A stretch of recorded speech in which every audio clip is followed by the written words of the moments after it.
good news for you today. Jesus Christ is real and alive. His life makes the blind to see and heals all manner of diseases. His life changes hearts and lives in an instant. His life opens the eyes of spiritually blind as well as physically blind. So I hope today, as you watch this glory story, that you'll open your heart to Jesus, let him flow into you, and bring in his life-changing power and love.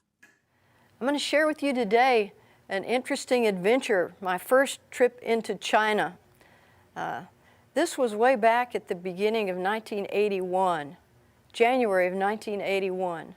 I was coming back from the Middle East, actually, and in the airplane, flying back from the Middle East, the Lord spoke to me and he said, "Go to China and do it now." Well, I'll tell you, I'd been gone for about 2 or 3 weeks in the Middle East, and when you get back, I have a solo practice of medicine. I'm an eye surgeon. When I get back from a trip like that, I have stacks of paperwork to do. Patients need attention, lots and lots, an overload of work. And yet the Lord had said to me, "Go to China and do it now." So I always obey God, whatever he says. So as soon as I got back, in addition to doing all of my medical work, I start trying to get visas to go into China.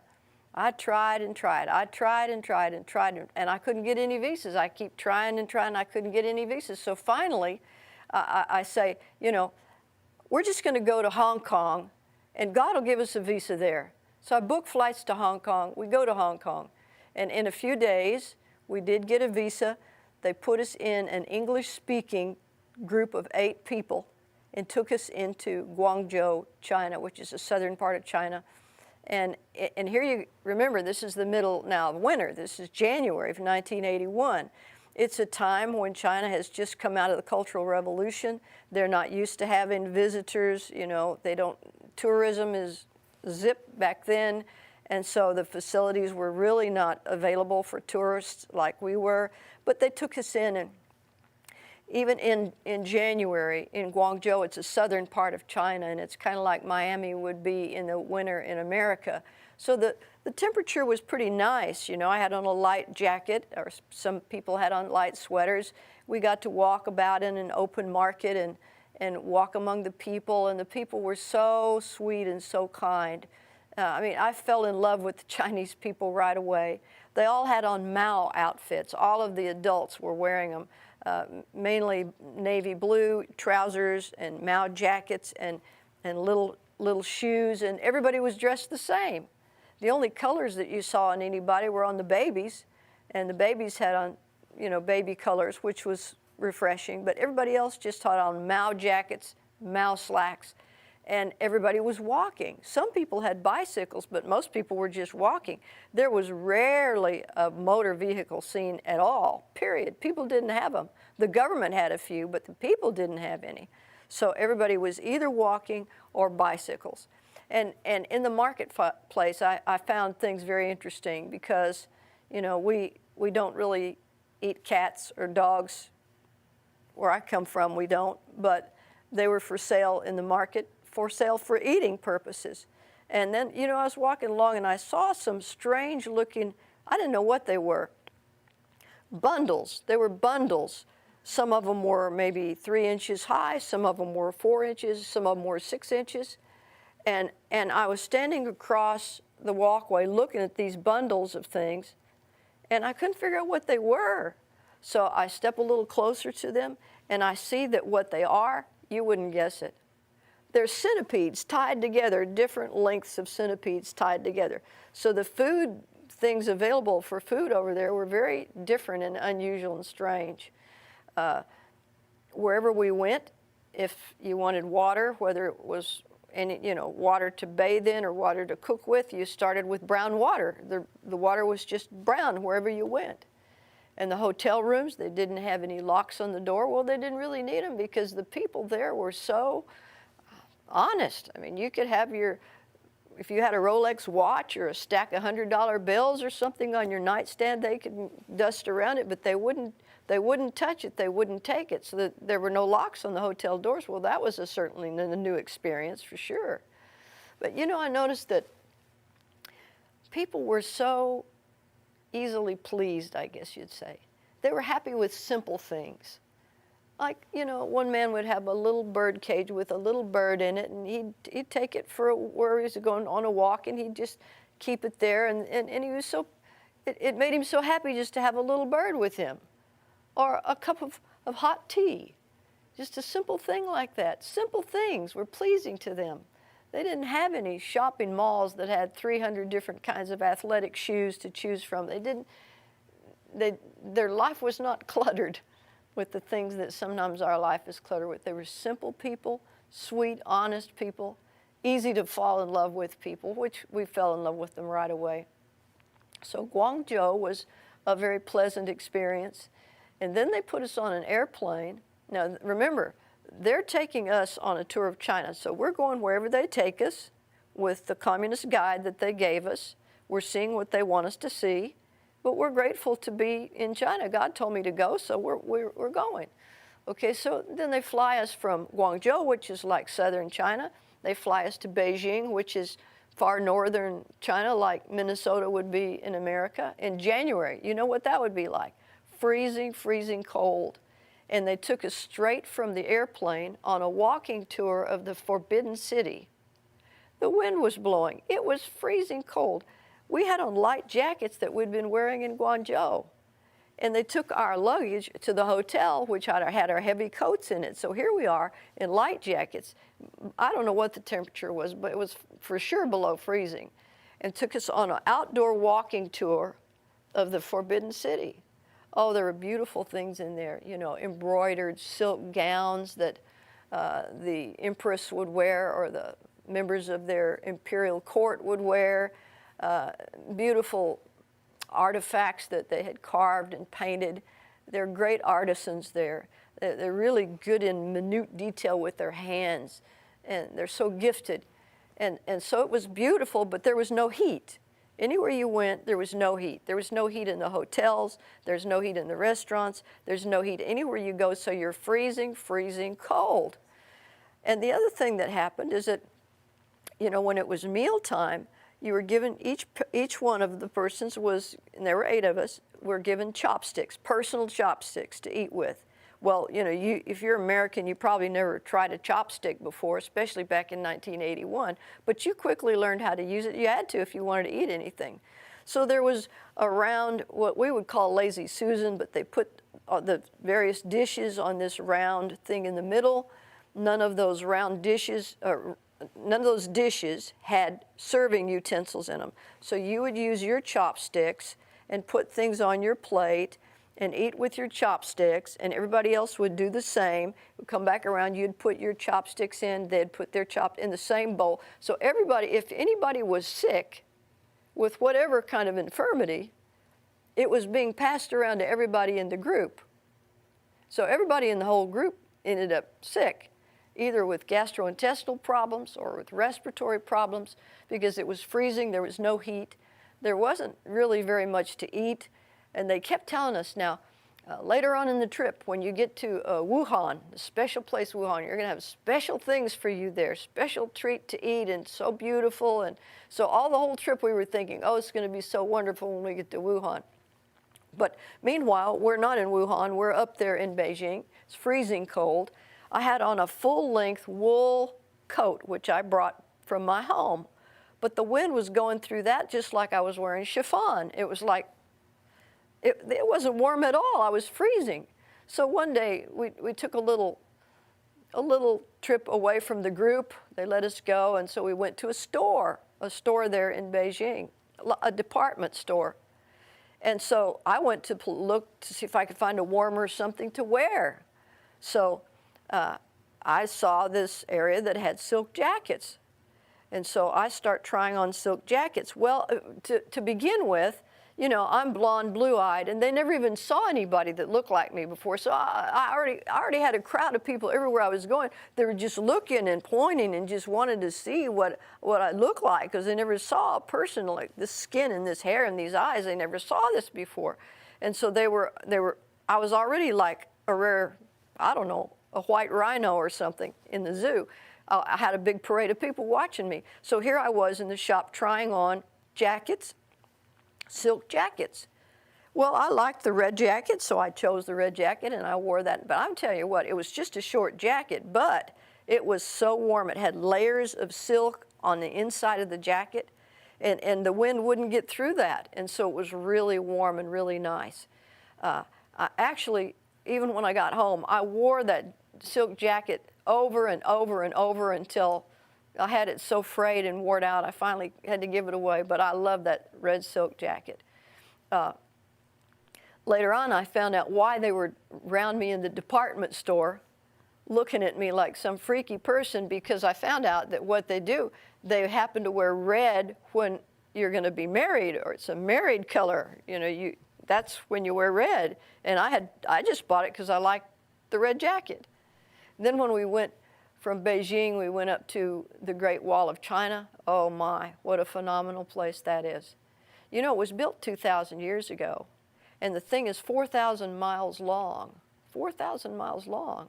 At that time, they said that that's the only thing that the only man-made thing that they could see from outer space. And it took them 200 years to build it, with many, many lives spent during those 200 years.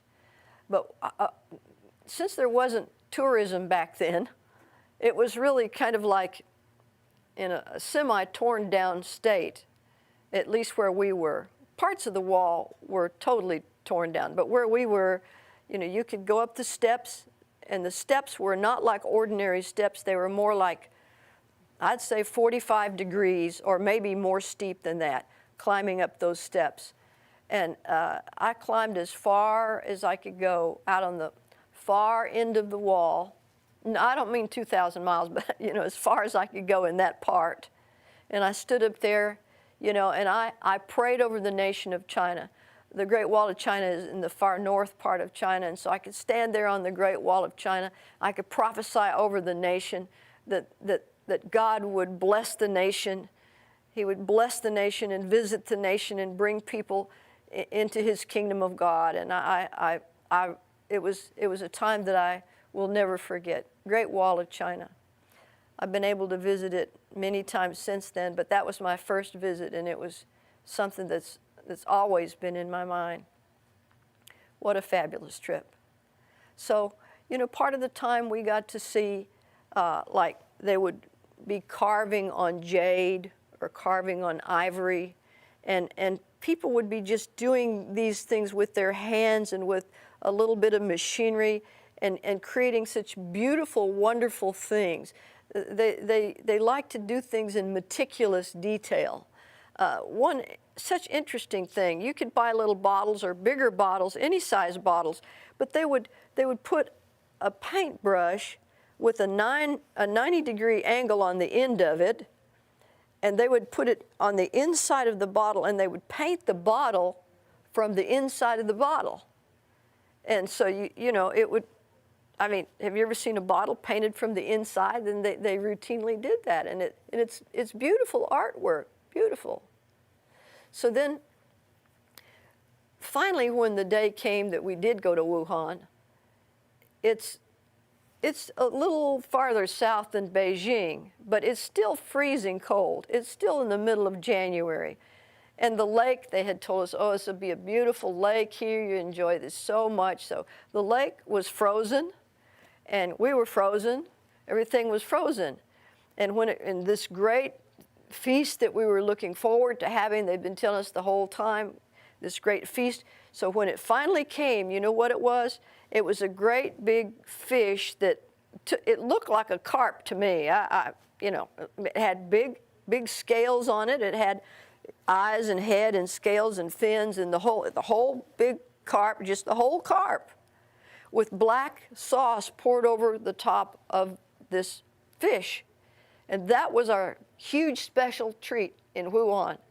So how do you eat a carp with black sauce on it? With chopsticks.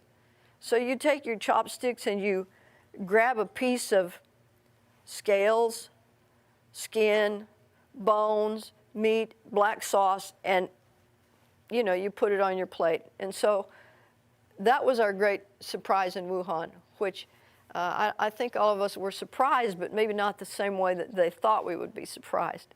But you know what? They were giving us the best that they had. They were doing the best that they could for us, and we knew it, and we appreciated it. And their kindness, their love, their gentleness, their simplicity, all of those things far overruled the fact that you had brown bath water and you had to decide, am I going to get cleaner getting into it or dirtier getting into it? But you were grateful that they were just doing their very best for you. Well, when it came time to fly out of Wuhan, as I mentioned, it was extremely cold there, and they took us to the airport. It was a small airport, and it was blizzard, literally blizzard conditions, blizzard. And so they didn't want to fly the plane because there were blizzard conditions. Now, some of the people in our 8-person group went to the bar about that time in the airport, and so they were getting pretty happy in the bar drinking. And meanwhile, I was looking out the window, and the lady traveling with me, her name was Jerry, and we were looking out the window. We were watching the airplane. That was the airplane we were supposed to take off on, but it was a blizzard outside, and so the airline didn't want to take it off. They felt like it wouldn't be safe to fly in those weather conditions. But the people in the bar kept getting happier and happier. Finally, they came out of there and they said, we want to go now. We want to go now. And they started being very demanding about, we want to go now. So, the airline was bending to their wishes, and we were looking out the window, and what we saw was a man right out there on his bicycle,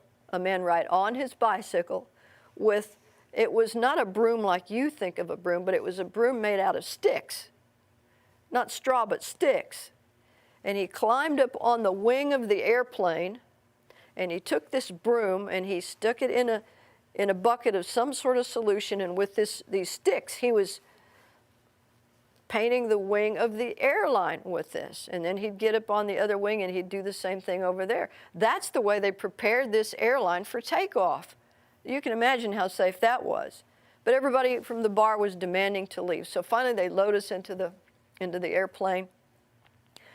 Jerry, the lady traveling with me, was sitting by the window, and I was sitting by the aisle. And, she loved to be looking out the window. Well, you looking out the window as that thing was taking off, it was like looking into a bed sheet that was white. It's just, you could see absolutely, positively nothing out of that window because it was just white. It was just white. So I was trying to comfort her a little bit. I said, oh, Jerry, don't worry. God has angels that'll take care of us. Something. I was talking to her a little bit. She says, don't talk to me. So I stopped talking to her. She was petrified.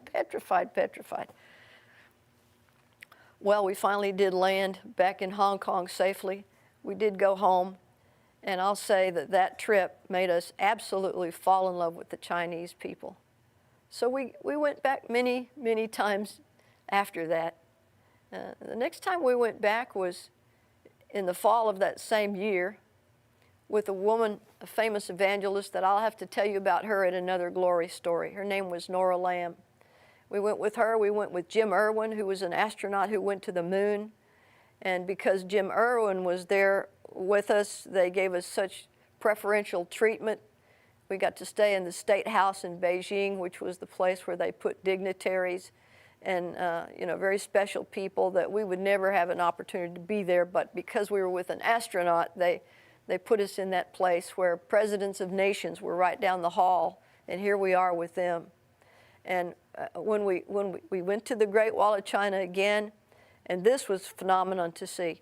Jim Irwin, the astronaut, he ran. I watched him. He ran up those steps, which most people could hardly even walk up. I told you those steps were at least a 45-degree angle, and he didn't walk up them. He ran up those steps. That's the kind of shape that he was in.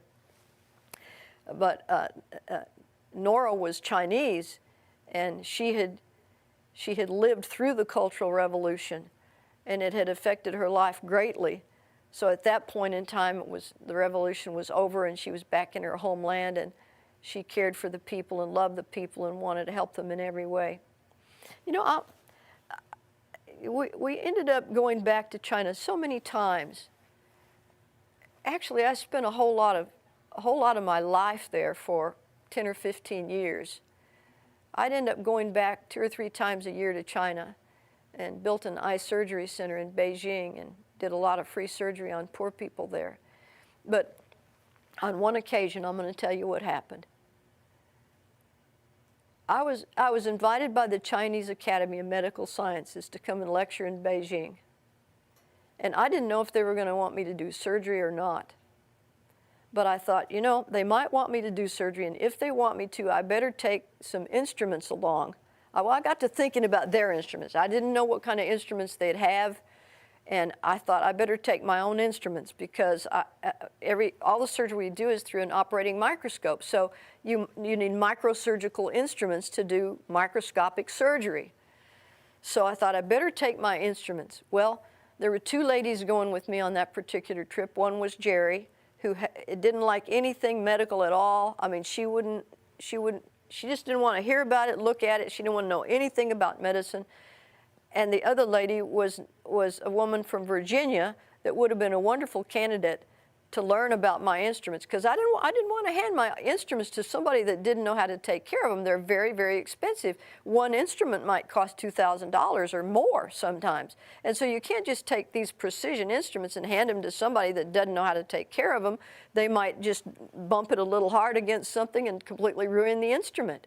So I thought I need to teach one of these women how to take care of the instruments, how to clean them, you know, gently clean them between cases. Well, Susan, the wonderful lady that would have done it, but she was off in Virginia, so I couldn't teach her because she wasn't where I was. But Jerry, the other lady, she was in Dallas where I was, so I thought she's the only possibility. But I knew she hated medical things. So anyway, I went to her and I said, would you mind learning just a little bit about my surgical instruments? You don't have to see surgery, just learn how to clean the instruments. That's all I'm asking you. Don't have to go into the surgery room at all. She said, right away, she said yes. I was shocked because she didn't like medical things. And then she told me about a dream that she'd had about 9 months before that. And in the dream, she was pushing an archaic cart in a room that she had a vivid memory of this room. It was a hexagonal-shaped room with dark paneling on it, with hallways going out of the side of the room. And in that room, she was pushing this archaic cart, and it had my surgical instruments on the cart. Well, because of that dream, she was willing to come and learn about my surgical instruments. So that's fine. So this is a funny thing she did. She came to my office, and I had surgery suites in my office. So I told my staff, I said, you know, put a gown on her, gloves, hat, mask, the whole thing, you know, like you'd use in surgery. Put them on Jerry, and we'll teach her to clean the instruments. Well, meanwhile, I had a waiting room where there was a closed-circuit television set. And all these people that are waiting to have their surgery done are watching me do surgery on someone on the closed-circuit television. So Jerry comes out in all this gown and glove and stuff, and she sees me operating on that closed-circuit television. Now, keep in mind, it's all done under an operating microscope, so you can't see me. You can just see my instruments, actually. You can see a little bit of my hands sometime, but mainly you can just see the instruments. She looks at that screen, and she turns to all this row of people over here waiting to have their surgery done next, and she says to them, are you going to let her slice on your eye like that? Now, she used the word slice, and this is microsurgery we're doing. This is precise, I mean, down to microns. I'm talking about microns. And that's what she says about it. So I said, Jerry, you need to just go. You need to just go home. You know, you don't need to be here anymore. So she left. She never really learned about my instruments. But so we went to China. The head of the ophthalmology department met me, and he and I were walking into this great, it's a beautiful building built by Rockefeller in 1921. It's called Peking Union Medical College Hospital, big long name. We were walking up into the foyer of that building, and Jerry and Susan were walking a little ways behind us. When we walked into that foyer, I heard someone say, this is it, this is it. I turned around and tears were streaming down Jerry's face. She says, this is exactly the room that she had seen in her dream. A hexagonal-shaped room, dark paneling, hallways going off in various directions. It's exactly the room that God had shown her 9 months before in a dream. So we knew we were exactly in the right place, that God was sending us. That solidified that. And on some occasions after that, we had opportunities to share that dream and that occurrence with Chinese people. Usually they were high-ranking people, and usually in small groups, where we felt comfortable enough to share that with them. And when we told them about the dream and about walking into the paneled room, you know, very often those people who were communist people, supposed to be communist people, they would say this. They would say, "The God has sent you to us. The God has sent you to us." Well, we usually say God, we don't say the God, but they said the God, and I think in saying that, they were more correct than we are, because there's really only the God that created heaven and earth. Everything else that people make gods out of are not really gods, but they recognized that the hand of God had sent us there, and He surely did. Well, I ended up returning on many times, which I don't have time to tell you all about that today. I'll have to tell you that on different occasions. But what I saw was phenomenal, that when people from the nation of China heard that I was going to be there, and I didn't make any announcements about it. I don't know how in the world they found out. But when they found out that I was going to be there, people would come from, well, I remember one man, he traveled 3 days and 3 nights just to get to the hospital in hopes that perhaps I could do his surgery.